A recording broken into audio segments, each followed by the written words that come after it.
देखिए हेल्थ के 3 पहलू हैं। एक है फिज़िकल हेल्थ, दूसरा है साइकोलॉजिकल हेल्थ और तीसरा है सेक्सुअल हेल्थ। तीनों इम्पोर्टेंट है एक पर्टिकुलर पेशेंट के लिए, फॉर एनी इंडिविजुअल ये तीनों इम्पोर्टेंट है। ईडी के मरीज जनरली इस बात पर खुलकर चर्चा नहीं करते।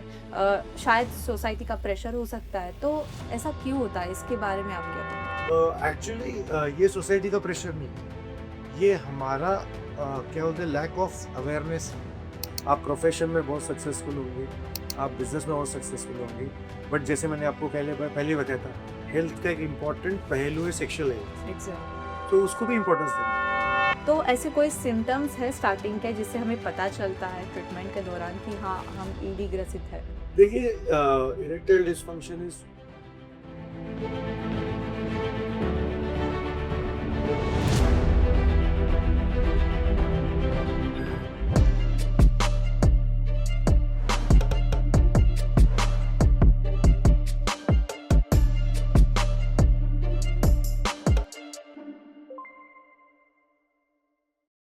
नमस्कार, मैं विदुला।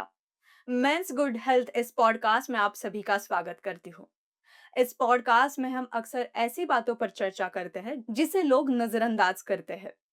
आज हम उसी कंडीशन पर बात करेंगे जिसे भारत के लाखों पुरुष प्रभावित है। अक्सर इसके बारे में कोई चर्चा नहीं करना चाहता। वो है इरेक्टाइल डिसफंक्शन। आज हम इरेक्टाइल डिसफंक्शन के बारे में अधिक जानकारी लेंगे। साथ ही साथ इसके परिणाम और हमारे लाइफ पर ये क्या इम्पैक्ट करता है, इसके बारे में भी हम अधिक जानकारी लेंगे। तो आइए इडी के बारे में अधिक जानकारी देने के लिए हमारे साथ जुड़े हैं भारत एवं महाराष्ट्र के जाने माने यूरोलॉजिस्ट डॉक्टर सदाशिव भोले, जो केतकी नर्सिंग होम और यूरोलॉजी हॉस्पिटल नागपुर से हमारे साथ है। नमस्कार डॉक्टर। नमस्ते, नमस्ते। आज के पॉडकास्ट में आपका स्वागत है। Thank you Vidula. Doctor, podcast शुरू करने से पहले मैं आपसे ये सवाल ज़रूर पूछना चाहूँगी कि आप डॉक्टर ही क्यों बने? आपका ये सफ़र कैसे था? और ऐसा कोई एक घटना आपकी लाइफ़ में या कोई केस आप बता सकते हो जिसके कारण आपको ऐसा लगा कि डॉक्टर बनना ही समाज सेवा है? देखिए सच बोलूँ मैं तो डॉक्टर मजबूरी से बना, क्योंकि घर में सब लोग इंजीनियर थे। मेरी सिस्टर, मेरा ब्रदर दोनों आईआईटी बॉम्बे में थे। घर में डॉक्टर दूर-दूर तक कोई नहीं था, हुँ। तो मैं लास्ट था फैमिली में। तो मुझे मम्मी-डैडी ने बोला कि चलो इसको डॉक्टर ही बनने दो।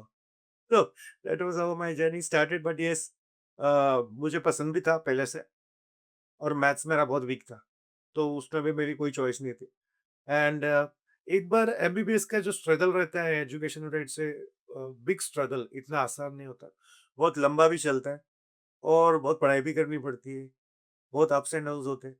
तो एक बार एंट्री करने के बाद क्या होता है कि then you are everybody is in the same boat. हुँ। सभी एक नाव में बीच बीच मझधार में होते हैं, तो फिर कुछ नहीं लगता, फिर निकल जाता है समय। और जैसे-जैसे आप ज़्यादा इन्वॉल्व होते हो इस एजुकेशन में, जैसे आपका कॉन्टैक्ट लोगों के साथ, पेशेंट्स के साथ होता है, तो फिर और इंटरेस्ट बढ़ता है, फिर और मेहनत करने की इच्छा होती है।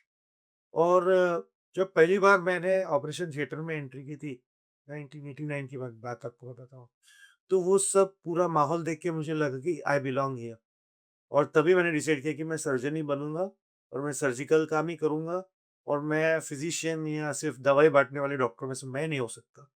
And that's how I went to surgery and then surgery के बाद 3 साल का सुपर स्पेशलाइजेशन होता है, यूरोलॉजी, एमसी यूरोलॉजी। ये टॉप ब्रांच है इंडिया में की। तो इसमें you have to be among the top few ranks.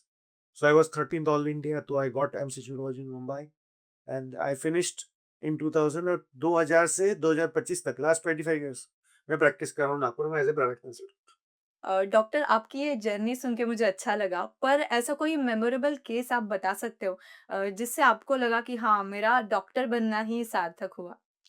देखिए कैसा है कि जो ब्रांच में हम लोग काम करते हैं तो ये बहुत बिज़ी और इन्वॉल्व्ड ब्रांच है, एक्चुअली सर्जिकल ब्रांच है सब। तो इसमें ऐसे केसेस काफ़ी आते हैं। बट ये जो वाक़या होते हैं जो जो बेसिकली आपको डिफाइन करते हैं बाद में, ये नॉर्मली आपके रेसिडेंसी और ट्रेनिंग के वक़्त नॉर्मली होता है। तो ऐसा होता है कई बार कि मुझे एक केस याद है जो पेशेंट को बहुत बड़ा रीनल ट्यूमर था और उसका वो रीनल ट्यूमर मेन वेन्स में चला गया था and then it was thought that this person will not live long. But operation के दौरान there was a team of surgery, I was one of them. Operation के दौरान सब कुछ ठीक हुआ। उसका मेन जो धमनी थी वो खोल के उसका ट्यूमर निकाला, और आप बिलीव नहीं करोगे, when next day morning for around, तो वो पेशेंट उठ के बेड में बैठा था आफ्टर 5 आवर्स ऑफ स्लीप। तो उसके बाद ऐसे लगता है कि जिसको ऐसे अपने को लगता था कि probably will not make it for another maybe month और two, that patient lived for a decade. तो और अच्छी से जिए, गुड क्वालिटी ऑफ लाइफ के साथ जिए। तो जब ऐसी चीजें होती है तो लगता है कि हाँ, ये जो प्रोफेशन हम लोग कर रहे हैं, ये सार्थक है, ये मेहनत, ये सार्थक है, सब कुछ अच्छा है। शायद इसे ही लोग कहते होंगे कि डॉक्टर दूसरा भगवान का रूप होता है। तो डॉक्टर आज ये पॉडकास्ट हम शुरू करने जा रहे हैं। अक्सर पूछा जाता है कि ईडी क्या है? इसके बारे में अवेयरनेस नहीं है, तो आप क्या बताएँगे ईडी क्या है? और ये नॉर्मल परफॉर्मेंस इश्यू के सिमिलर है या कुछ अलग है? मैं आपके ऑडियंस को ये समझता हूँ कि we are talking with very normal people, hmm, not medical, जिसको मेडिकल बैकग्राउंड नहीं है, मेडिसिन का बैकग्राउंड नहीं है। तो ईडी का डेफिनेशन है, मतलब inability to obtain and maintain a good rigid erection. जो लिंग की ताठरता होती है उसको ऑब्टेन नहीं कर सकते और मेंटेन नहीं कर सकते ये लोग।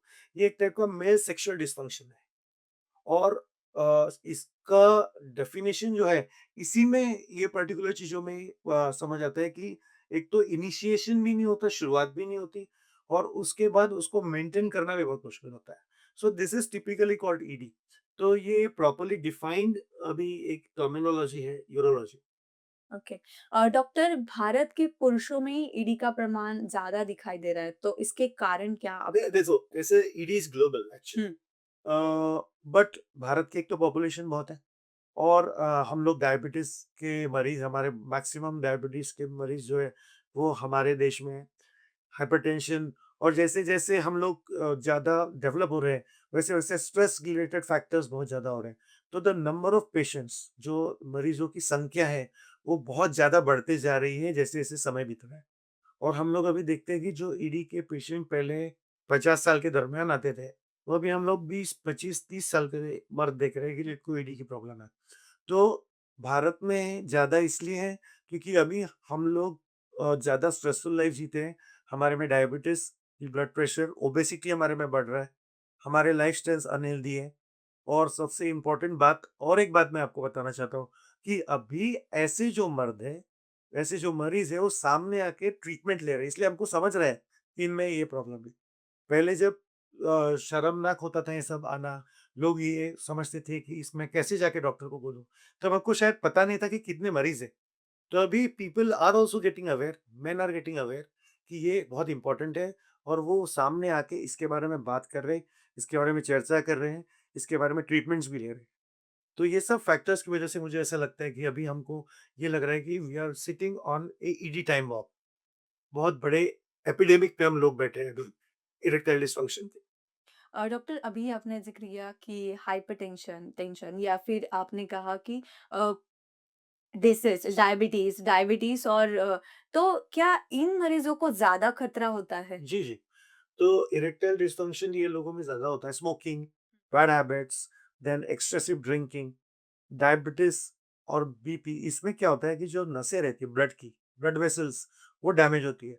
तो ये डैमेज होने की वजह से ईडी होता है। अब इसका इम्पोर्टेंस बहुत है कि इरेक्टाइल डिसफंक्शन हो रहा है, मतलब पूरे शरीर में मरीज के जो नसें हैं वो अफेक्ट हो रही है, ब्लड वेसल्स अफेक्ट हो रही है, आर्टरीज अफेक्ट हो रही है, खून की जो धमनियां हैं वो अफेक्ट हो रही है। तो जैसे लिंग में हो रही है, वैसे हार्ट में भी हो रही है, वैसे ब्रेन में भी हो रही है, वैसे आंखों में भी चेंजेस आ रहे हैं।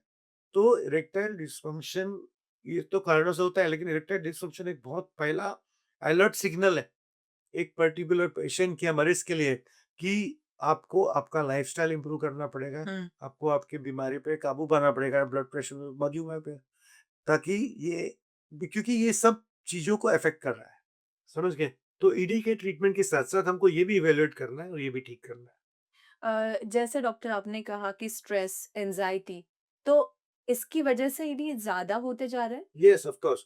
सो sexual performance in a male, ये मल्टी मोडालिटी, मल्टी डायमेंशनल एक फैक्टर है। हुँ। ठीक है? तो इसमें बहुत सारे मतलब साइकोलॉजिकल वेल-बीइंग भी इम्पोर्टेंट है। साइकियाट्री के पेशेंट्स में भी ईडी बहुत होता है। साइकोलॉजिकल वेल-बीइंग, रिलैक्स्ड रहना। Second thing is also related to hormones. So stressed lifestyle में क्या होता है कि there are lot of corticosteroid hormones बढ़ते हैं, और a stressed person can not be a good lover. एक मर्द जो है, जो कंटिन्यूअसली स्ट्रेस में रह सकता है, उनको ये प्रॉब्लम ज़्यादा होती है। और अगर उसके साथ कपल किया जाए कि पेशेंट डायबिटिक है, ओबीज़ है, हाइपरटेंशन है, स्ट्रेस भी ज़्यादा है, तो डेफ़िनेटली ये फैक्टर्स ऐड करते हैं और इससे ज़्यादा सीवियर टाइप ऑफ ईडी होता है, जिसको हम लोग ऑर्गेनिक ईडी बोलते हैं। तो और एक फैक्टर जो है, जो हम लोग बात नहीं अभी उसको छेड़े, वो एक साइकोलॉजिकल फैक्टर जो आप स्ट्रेस की बात कर रहे हैं। तो majority of the people who come for ED also has psychological issues. Psychological issues से ईडी होता है, और ईडी से और साइकोलॉजिकल इश्यूज बढ़ता है। उनमें कॉन्फिडेंस की कमी होती है, वो डिप्रेशन के मरीज हो जाते हैं, उनको कोई चीज में इंटरेस्ट नहीं होता। सो इट्स ए बिग, क्या बोलते हैं हम लोग, बहुत बड़ा विशियस कॉकटेल है, जिसमें कि वो मरीज को हमको उसमें से बाहर निकाल। डॉक्टर, अक्सर आपने कहा कि साइकोलॉजिकल प्रॉब्लम, यस। जैसे कि ईडी के मरीज जनरली इस बात पर खुलकर चर्चा नहीं करते। शायद सोसाइटी का प्रेशर हो सकता है, तो ऐसा क्यों होता है? इसके बारे में आप क्या कहोगे? एक्चुअली ये सोसाइटी का प्रेशर नहीं है, ये हमारा क्या बोलते हैं, लैक ऑफ अवेयरनेस है। ये हमारा एजुकेशन सिस्टम का प्रॉब्लम। हमने हमने हमारे जो स्टूडेंट्स हैं उनको सिखाया ही नहीं कि देखिए, हेल्थ के 3 पहलू हैं। एक है फिजिकल हेल्थ, दूसरा है साइकोलॉजिकल हेल्थ, और तीसरा है सेक्सुअल हेल्थ। तीनों इम्पोर्टेंट है एक पर्टिकुलर पेशेंट के, फॉर एनी इंडिविजुअल, ये तीनों इम्पोर्टेंट है। तो ये जब हम लोगों को बताएँगे कि this is as important as it gets, और ये आपके एक सेहत का बहुत इम्पोर्टेंट पहलू है, तभी हम उनको कन्विंस कर पाएँगे कि, और ये this should go to education, awareness. जैसे हम लोग पॉडकास्ट कर रहे हैं, ये पॉडकास्ट एक अवेयरनेस का पॉडकास्ट है। इसमें मैं कोई डॉक्टर लोगों को ट्रीट कैसे ईडी करना ये नहीं सिखा रहा हूँ। ये अब कम्युनिटी में जा रहे हैं ये बताने के लिए कि ये ऐसा एक फैक्टर है, अगर आप इससे पीड़ित हैं, तो आपने आके इसका ट्रीटमेंट लेना चाहिए, इसके बारे में सलाह करनी चाहिए, सलाह-मशवरा करनी चाहिए। तो ये बहुत इम्पोर्टेंट फैक्टर जो आपने बताया। हुँ। डॉक्टर, अभी बात आप कर रहे थे कि हमें खुलकर बात करना चाहिए। तो ऐसे कोई सिम्पटम्स है स्टार्टिंग के जिससे हमें पता चलता है ट्रीटमेंट के दौरान कि हाँ, हम ईडी ग्रसित है? देखिए, इरेक्टाइल डिस्फंक्शन इज इम्पोर्टेंट, कि जैसे एक हेल्दी मेल है ना? उसमें एक सेक्सुअल डिजायर, जिसको हम लोग लिबिडो बोलते हैं, वो रहना इम्पोर्टेंट एस्पेक्ट। It's normal. जिस चीज से, जिस पर्टिकुलर चीज से हमारी जो ह्यूमन स्पीशी है जो बढ़ रही थी, तो जो बढ़ रही है, तो that is one of the basic genetic instinct है वो हमारा। तो लिबिडो होना, और उसके बाद जब मौका मिले, तो लिंग में, ब्रेन में, हार्मोन्स में, शरीर में वो परिवर्तन होना, ये सब जब नहीं होता है, और जब पेशेंट को लगता है कि मैं इंटरकोर्स या संभोग करने के लायक नहीं हूँ, या मैं कर नहीं सकता, ये एक बार नहीं, ये मल्टीपल टाइम्स हो रहा है। एक बार के लिए हम लोग कभी ईडी नहीं बोलते, एक बार can be one perform, that can be an accident. But ये बार-बार हो रहा है, बार-बार पेशेंट कोशिश कर रहा है, तो इसका मतलब आपको ईडी है। आपको इरेक्शन नहीं हो रहा है, आप इरेक्शन मेंटेन नहीं कर पा रहे, आप संभोग नहीं कर पा रहे, मतलब ईडी है, it is as simple as that. इसमें कोई बहुत बड़ी टेस्ट या बहुत बड़ा कुछ है ही नहीं। तो ये पेशेंट को समझना चाहिए।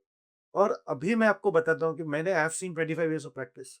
तो अभी डायरेक्टली ऐसा हुआ तो लोग उठ के यूरोलॉजिस्ट, एंड्रोलॉजिस्ट के पास जाके डायरेक्टली बात करते हैं कि मुझे ऐसा हुआ, क्या मुझे ईडी है? या मुझे ऐसा हुआ, मैंने पढ़ा है कि मुझे ईडी है, मुझे ईडी है। So that there is a different change now. तो इसमें हमको अवेयरनेस यही लाना है कि ये अगर आपको है at any age, see we are not only targeting people who are 20, 30 और 40, this is at any age till the patient fit deems. ये पेशेंट की एक इच्छा है कि मुझे सेक्सुअल स्टिमुलेशन होना चाहिए, तो सेक्सुअल मेरा इंटरकोर्स होना चाहिए।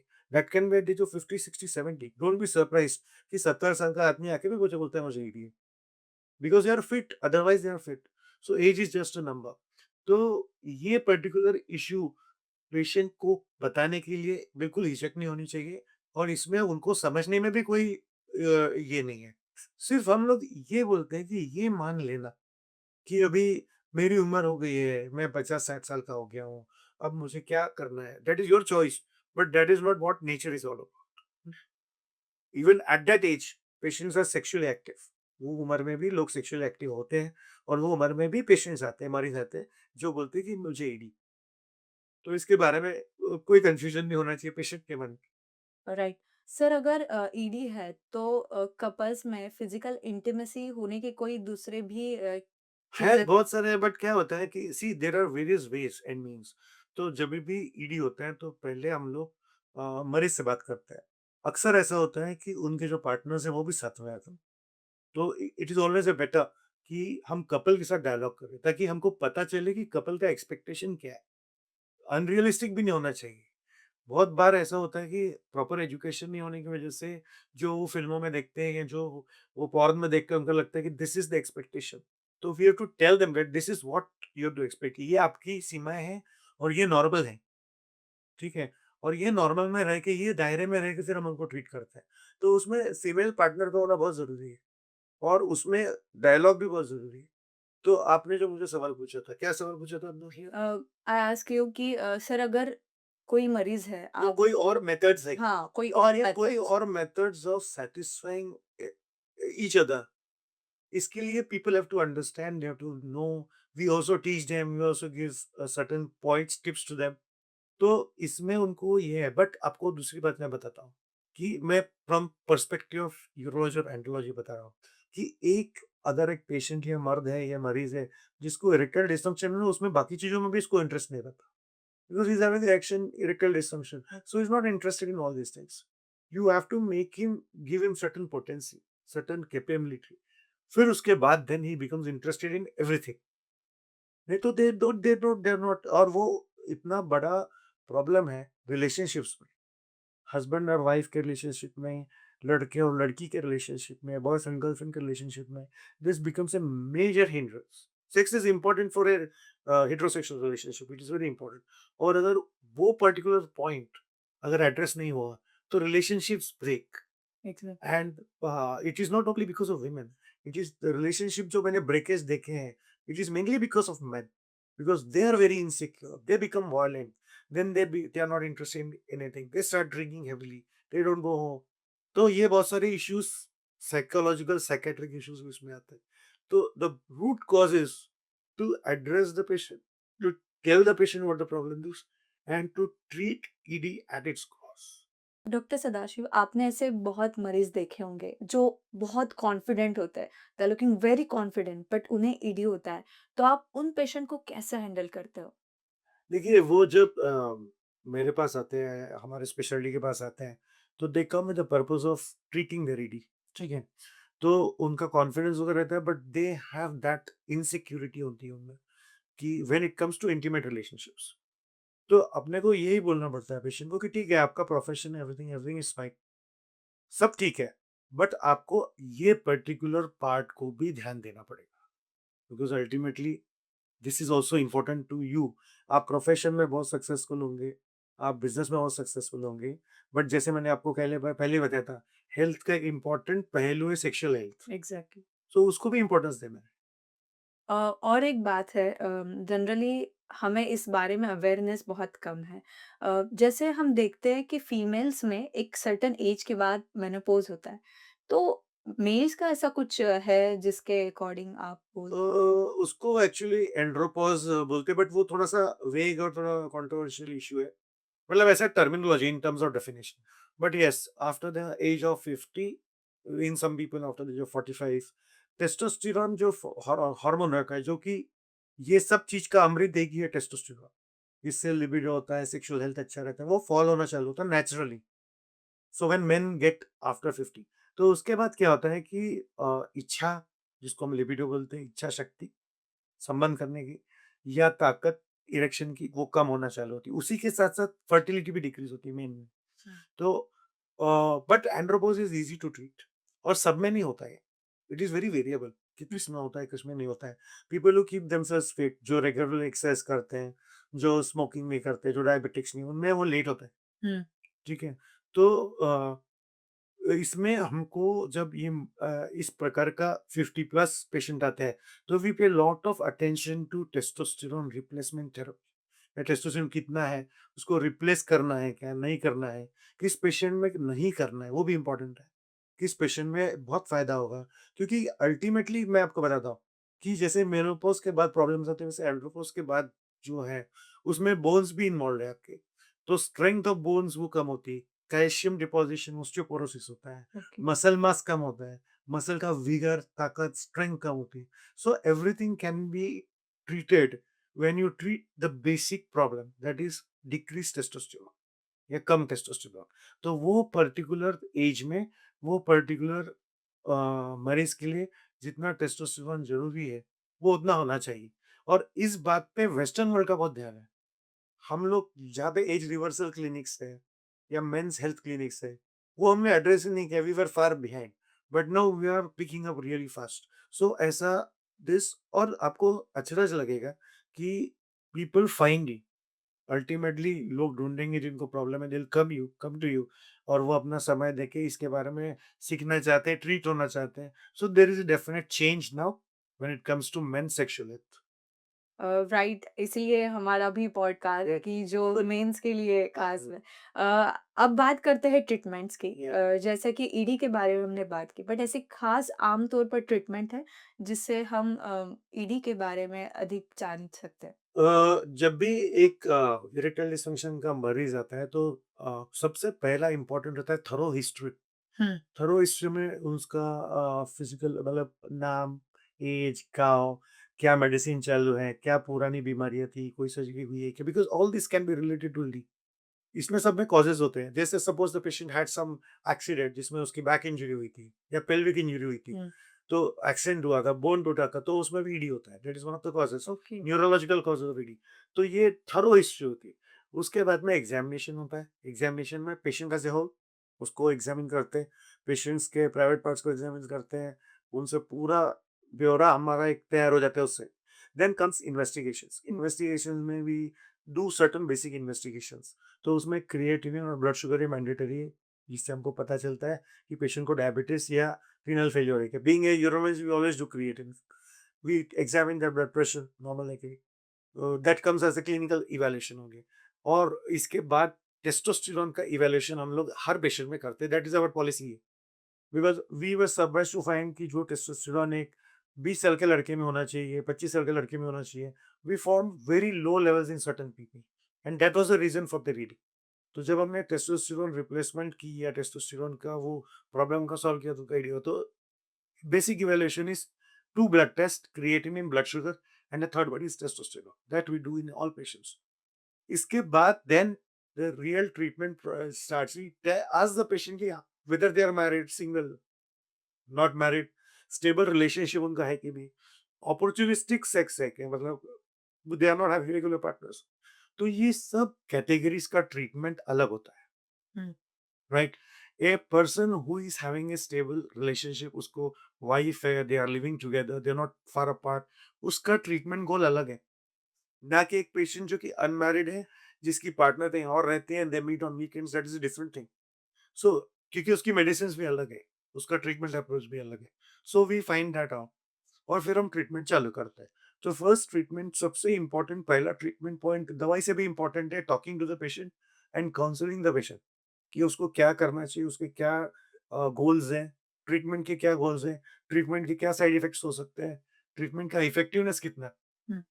And the first thing to do is to start them on oral medication. अब जो पेशेंट को रियली में ईडी, मतलब psychological ED, go for psychological counselling. But जिसको इरेक्टाइल डिसफंक्शन रियली में है, तो उसको हम लोग ट्रीटमेंट ओरल टैबलेट्स चालू करते हैं। जैसे मैंने बताया कि वो कौन से टाइप ऑफ रिलेशनशिप में, उस पे वो टैबलेट रखे अलग अलग टाइप के हैं। कोई टैबलेट लेने के 15 मिनट बाद पेशेंट को इरेक्शन आता है, किसी को लेने के बाद 3 घंटे बाद आता है, किसी टैबलेट लेने से erection last only for an hour, कोई टैबलेट लेने से इरेक्शन भी लास्ट फॉर 3 आवर्स में भी, 2 डेज ऑल्सो। तो वो पर्टिकुलर देख के हम लोग वो टैबलेट वो पेशेंट के लिए चूज करते हैं। उसका साइड इफेक्ट प्रोफाइल भी देखते हैं कि उससे कोई साइड इफेक्ट पेशेंट को नहीं होना चाहिए, उसके बारे में इन्फॉर्म भी करते हैं।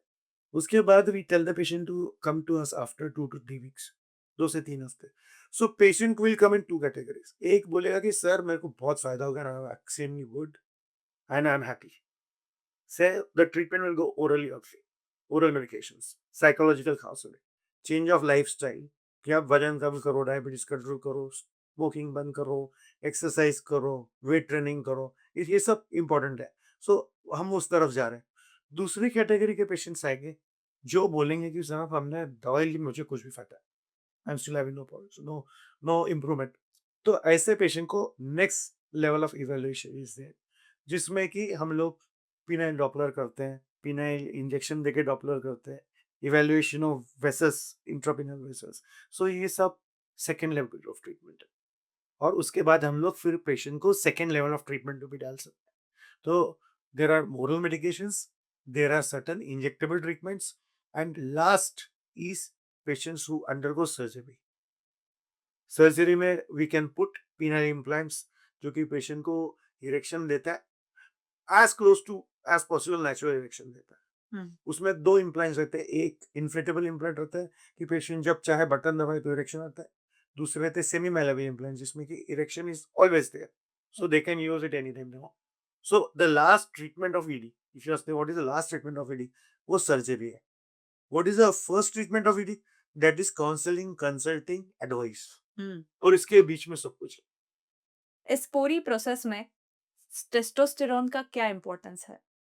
देखिए, टेस्टोस्टेरोन तो हम लोग इवैल्यूएट करते हैं हर पेशेंट का, जो इरेक्टाइल डिस्फंक्शन में है। इसमें टेस्टोस्टेरोन का इफेक्ट क्या बोलेंगे हम, रोल कब है? जब पेशेंट का टेस्टोस्टेरोन कम हो हम्म, और उसकी वजह से पेशेंट को ईडी हो। ठीक है, ऐसे बहुत सारे स्टेट्स है, हार्मोनल स्टेट्स, जिसमें पेशेंट का टेस्टोस्टेरोन कम होता है। या जैसे मैंने आपको बताया कि पेशेंट इज एजिंग मेल, उसका टेस्टोस्टेरोन कम होता है। तो इसमें testosterone replacement therapy is a part of treatment. It is not the only treatment, it is part of treatment. अगर टेस्टोस्टेरोन ठीक होगा तो ही ये पेशेंट्स जिनको टेस्टोस्टेरोन कम होने से इरेक्टाइल डिसफंक्शन है वो ठीक होगी। तो उसका बहुत इंपॉर्टेंट रोल है टेस्टोस्टेरोन का। और अनफॉर्चुनेटली टेस्टोस्टेरोन का रोल हमने as a medical fraternity we never accepted it. हमने कभी एम्ब्रेस ही नहीं किया टेस्टोस्टेरोन, हमने सोचा ही नहीं उसके बारे में। जबकि वो बहुत ही इंपॉर्टेंट एक male treating ageing male, one of the most important factors is testosterone treatment, testosterone replacement therapy. जिस हार्मोन्स की हम बात करें, टेस्टोस्टेरोन टेस्टोस्टेरोन, वो इंजेक्टेबल फॉर्म में ही हमें लेना पड़ता है क्या? इसके बारे में? इंजेक्टेबल फॉर्म सबसे इफेक्टिव है, ओके। क्योंकि इट बाईपासेस और लीवर सर्कुलेशन। तो जो हम लोग ओरल टैबलेट्स भी होते हैं बट वो इतने इफेक्टिव नहीं होते हैं, क्योंकि ओरल टैबलेट हम जो हम खाते हैं तो 90% लीवर है उसको बाहर निकाल देता है, 10% ही होता है। इंजेक्टेबल टेस्टोस्टेरोन का वैसा नहीं है। तो इंजेक्शन होता है जो हमको 3 या 4 हफ्ते की गैप में लेना पड़ता है। कुछ डेपो प्रिपरेशन है जो कि 1.5 महीने 2 महीने में भी एक बार लिए जा सकते हैं। आजकल जेल और जेलीज आते हैं, testosterone jellies, which can be put on the at the inner side of the arm और inner side of the skin. तो वहां से वो डायरेक्टली एब्जॉर्ब होके ओके। टेस्टोस्टेरोन रिप्लेसमेंट होते हैं। टेस्टोस्टेरोन पैचेस भी मिलते हैं which can be used. So different methods. तो ये पैचेस और ये क्यों है? क्योंकि इसमें पेट से नहीं आता है टेस्टोस्टेरोन। हम्म। सो पेट से गया तो इफेक्टिव इतना इफेक्टिव नहीं रहता हो। तो इंजेक्टेबल मोस्ट इफेक्टिव है। बट अगर पेशेंट किसी वजह से इंजेक्टेबल नहीं ले सकता है तो पैचेस और जेल्स भी यूज करता हूँ। डॉक्टर, अभी आपने सर्जरी के बारे में कहा, तो सर्जरी कितनी सेफ होती है और रिकवरी कितनी टाइम तक होती है? देखिए, पीनल इम्प्लांट सर्जरी ये स्टैंडर्ड ग्लोबल स्टैंडर्ड है अभी हम्म, फॉर पेशेंट्स जो उनको नॉर्मल ट्रीटमेंट से फायदा नहीं हो रहा है। अभी कोई भी इम्प्लांट सर्जरी के जो रिस्क फैक्टर्स होते हैं, वो फिर कोई भी इम्प्लांट हो, हार्ट में हो, जॉइंट्स में हो, बोन्स में हो, इम्प्लांट के कुछ रिस्क फैक्टर्स होते हैं। One of them is infection. Hmm. तो वो एक रिस्क फैक्टर होता है कि इन्फेक्शन हो सकता है, और बहुत सारे मरीज ये डायबिटिक भी होते हैं। तो इसमें अपने को ज्यादा केयरफुल होना पड़ता है। बट बाकी के complications are not very severe. That infection is one complication which is one of the feared complication, क्योंकि इम्प्लांट है वो कोई भी इम्प्लांट में हो। मतलब अगर आप टोटल नी रिप्लेसमेंट कर रहे हैं तो उसमें भी वो बहुत प्रिकॉशंस सभी लेते हैं ताकि वो इन्फेक्शन ना हो, क्योंकि इट्स आर्टिफिशियल इम्प्लांट। बट एक बार वो अगर सर्जरी हो गई तो recovery is very fast, patients recover really well, and some of them are very happy because उससे मैंने खुद ने पर्सनली मैंने रिलेशनशिप्स को स्टेबल होते देखा है, मैंने मैरिजेस को बचते हुए देखा है, और मैंने लोगों को खुश रहते हुए देखा है। So it makes a lot of difference. और again I am telling you कि surgery is the last on the agenda. तो when we come to that point कि when it is the last on the agenda, तो patients को we tell everything कि ये risk factors है, ये problems हो सकते हैं ये 90% of the people will choose an implant because they are going through a lot of pain and suffering because of erectile dysfunction Hmm. and every other thing as well. So 90% will say ठीक है, we are ready to accept the risk and we'll go ahead with it. तो इसलिए but जो surgery की safety है last 25-30 years में that has clearly improved. The implants are better. Implant के भी मैकेनिकल फेलियर होता है क्योंकि जो इन्फ्लेटेबल इम्प्लांट होते हैं जैसे मैंने आपको बताया कि बटन दबाने से पेशेंट को इरेक्शन होता है ना. तो वो पर्टिकुलरली उसमें इट्स टेक्नोलॉजी ऑल्सो. तो टेक्नोलॉजी फेलियर भी हो सकता है. आज हम पॉडकास्ट कर रहे लाइट भी जा सकती है तो something like that but everything is treatable. So treat कर सकते हैं. तो when we treat patients when we operate patients ये सब चीजें including mechanical complications technology complications भी हम बताते हैं उनको. अभी आप बात कर ही रहे थे कि टेक्नोलॉजी के बारे में। तो अपने इंडिया में ऐसे कोई तकनीकी अभी डेवलप हुए हैं कि जिसके कारण हम इसका इलाज कर सकते हैं? All the techniques today are global, and most of the techniques in urology and andrology do not come to India. They start with India. So urology और andrology एक field ऐसा है जिसमें we start many things, we take part in many initial studies, and now it's a very small global world. पहले ऐसा नहीं रहा कि this thing has been going. ये करने के लिए हमको यूके जाना पड़ेगा या पहले अमेरिका में होता था, फिर अमेरिका से 20 साल के बाद इंडिया में आया. This is history. वो खत्म हो गया टाइम. अभी एवरीथिंग स्टार्ट्स हियर. जो टेक्नोलॉजी जो इंस्ट्रूमेंट्स वहाँ पे ऑपरेट करने के लिए है वो यहाँ पर है. जो स्कैनर्स वहाँ पे है वो यहाँ पर है. जो मेडिसिन वहाँ पर है वो यहाँ है. So that that gap has really there is no gap at all. So और everything in surgery today, advanced surgery, is technology based. Right from the scopes we used to the implants to suture material, even जो suture की needle होती है उसमें भी technology है. So it is a if you go into that, it's a different world. तो वो अभी समय गया कि there is a technology का, there is no technology का. और कोई ऐसे रिसर्च है अभी फिलहाल इंडिया में कि जिसके बारे में आप ज़रूर बोलना चाहोगे? रिसर्च कुछ नहीं है अभी. ये मतलब ये एस्टेब्लिश हो गई चीज हुँ। और इसका ट्रीटमेंट जो है वो स्टैंडर्डाइज्ड है कि ऐसा है तो ऐसा करो, ऐसा है तो ऐसा. एंड अगर आप मुझे पूछें कि कुछ पाइपलाइन में है क्या नया कुछ, तो unfortunately there is nothing in pipeline, but there is improvement of the present technology. So the implants are getting better, the materials are getting better, and they are giving patients near normal erections. तो ये बहुत important factor है इस particular चीज में कि जो है वो भी काफी इम्प्रूव. सर्जिकल टेक्निक्स इम्प्रूव हो गए, अपना अंडरस्टैंडिंग हमारा इम्प्रूव हो गई. So it all transforms into better surgical and patient care. अभी बात करते हैं लाइफ़स्टाइल की। या अक्सर यूथ है तो बहुत सारी चीज़ें जैसे कि सिगरेट हो गया, तम्बाकू हो गया, सारी चीज़ें हैं। hookah is something which is very dangerous. So Ping, हाँ, ping is very bad. तो इससे क्या इफ़ेक्ट होता है? So it is one of the hallmark कि ये अगर आप ईडी के बड़े सबसेट देखेंगे तो maximum will be affected by lifestyle and lifestyle diseases. तो लाइफस्टाइल मतलब जिसको ईडी 40 के साल की उम्र में हुआ उसने 20 साल पहले भी अपना इम्प्रूवमेंट कर लेना था. सो ये आज के यूथ का मैसेज है कि if you think I am fine, I don't have ED, I am good, and you are doing a wrong lifestyle, it will definitely catch up with you in the coming 1 or 2 decades. Lifestyle का बहुत effect है क्योंकि lifestyle ultimately effect करता है आपके नसों पे, आपके आर्टरीज पे, आपके खून के नसों पे. और जितना अपना सब ये डिसीज है erectile dysfunction, heart attack, stroke, हुँ। ये आर्टरीज बेस्ड है कि ब्लड सप्लाई हमारा कम होता है और ब्लड सप्लाई कम होने की वजह से धीरे धीरे ये प्रॉब्लम्स होते हैं. तो लाइफस्टाइल improve करना है any point of time, even if you are at the bad end of the spectrum, if you are going for a penile implant, still if you improve your lifestyle it will transform into better care, better patient output. patient मतलब patient ज्यादा खुश रहेगा अगर अपना वो lifestyle.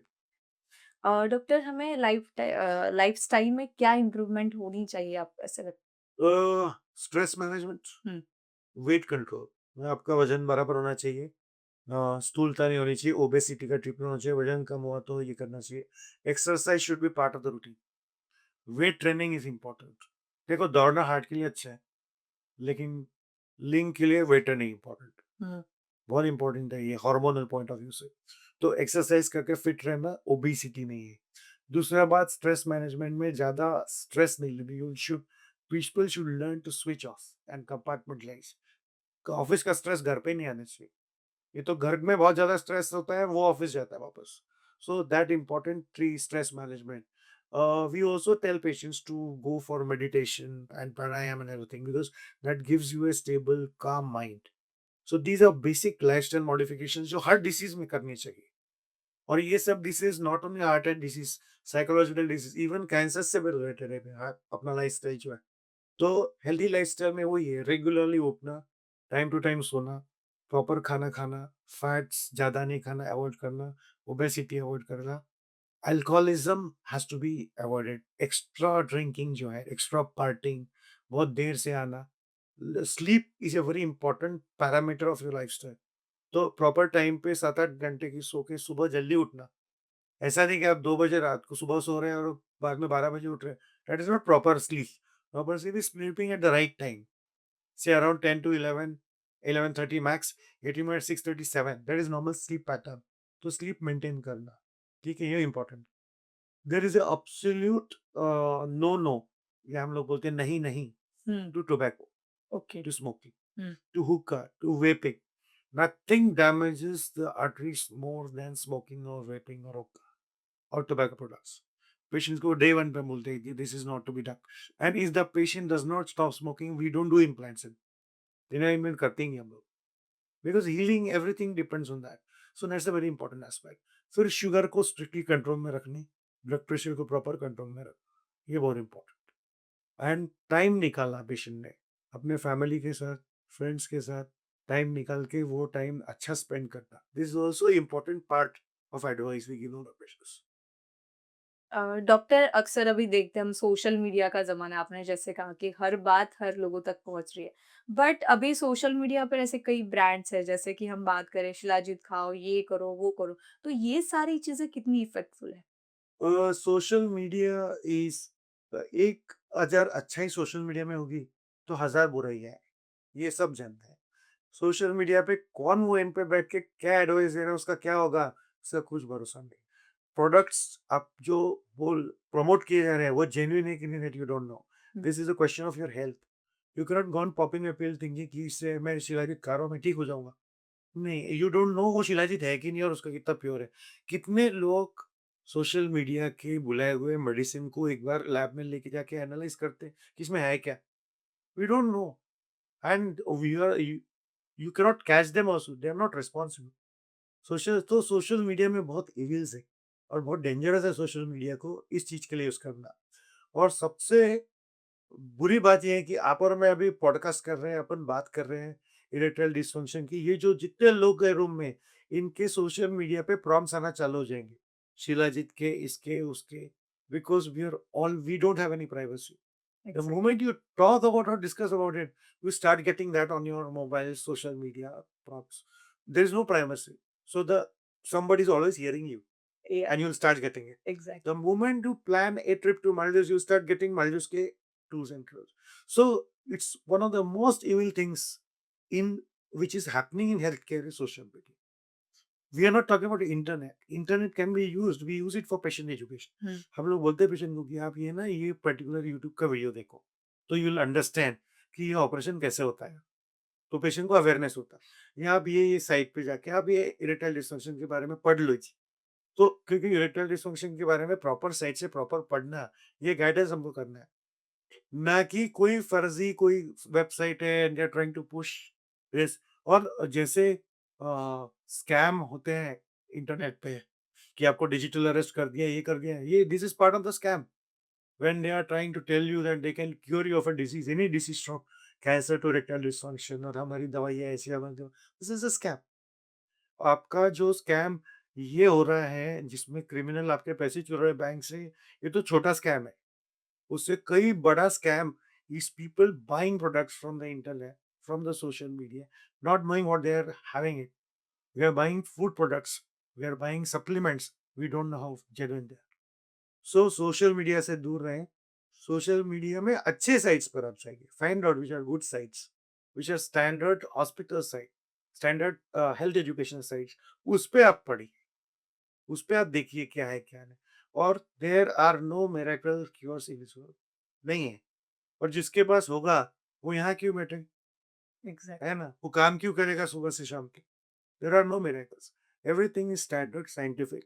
और कोई अगर एक आधा झाड़ है जिसकी पत्ती खाने से पेशेंट अच्छा होता है, तो वो झाड़ आज की दुनिया में छुपा नहीं रह सकता। उसको लोग ग्रो करेंगे, उसको मार्केटिंग करेंगे, उसकी गोलियां बना के बेचेंगे। तो ऐसा कोई क्योर नहीं है जो कि अभी मिरेकल है, मेरे हिसाब से। This I find as a scientific. तो बिल्कुल ये बहुत रिलेवेंट पॉइंट बताया आपने कि सोशल मीडिया से जो जितना डैमेज हो रहा है, आपको एक बात नहीं पता, there is something which is in ED, erectile dysfunction, which is called porn addiction.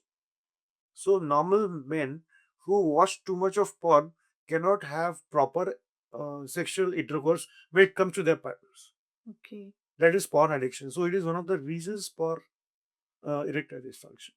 एक कारण है वो, too much exposure to pornography which is available on any phone anywhere, so उसके कुछ भी नहीं लगता उस पे। So that those are the evils of internet।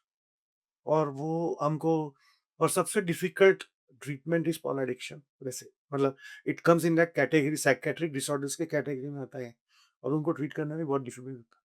तो हमारे ऑडियंस के लिए ये बोलना चाहिए कि use, but use with caution, and always remember that something बहुत अच्छा अगर कोई आपको दे रहा है, तो ये थोड़ी होता है।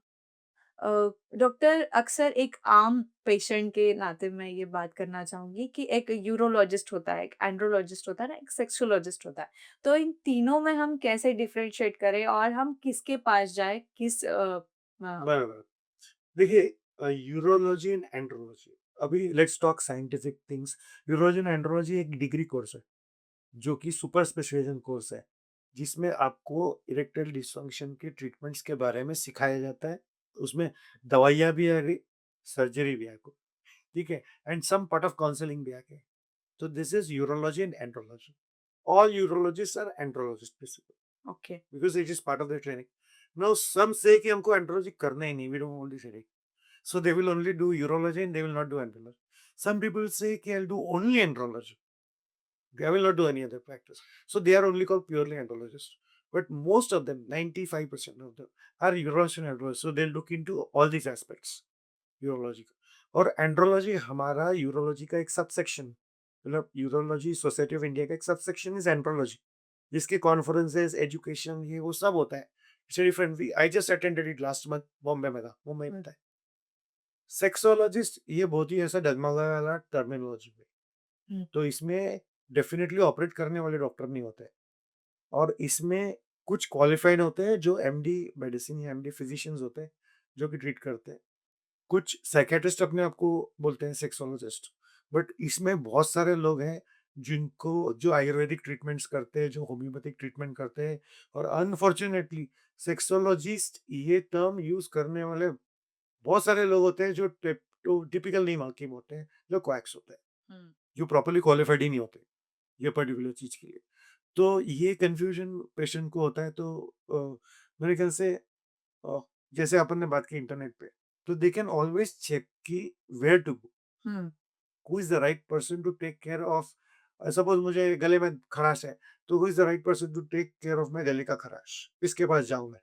वैसे ही ठीक है कि कौन है जो इसको ट्रीट करता है, कौन स्पेशलाइज्ड है जो इसको ट्रीट करता है, and they should go to any person of that speciality whom they like. तो डॉक्टर, आप एक खुद यूरोलॉजिस्ट एंड एंड्रोलॉजिस्ट हैं, तो अगर आपसे कोई मिलना चाहे या फिर आपसे कंसल्टेंट करना चाहे, तो वो कहाँ आ सकते हैं? मेरा जो अस्पताल है वो केकी नर्सिंग होम न्यूरोलॉजी हॉस्पिटल है, धंतोली में है, हयात मेडिकल सेकंड फ्लोर।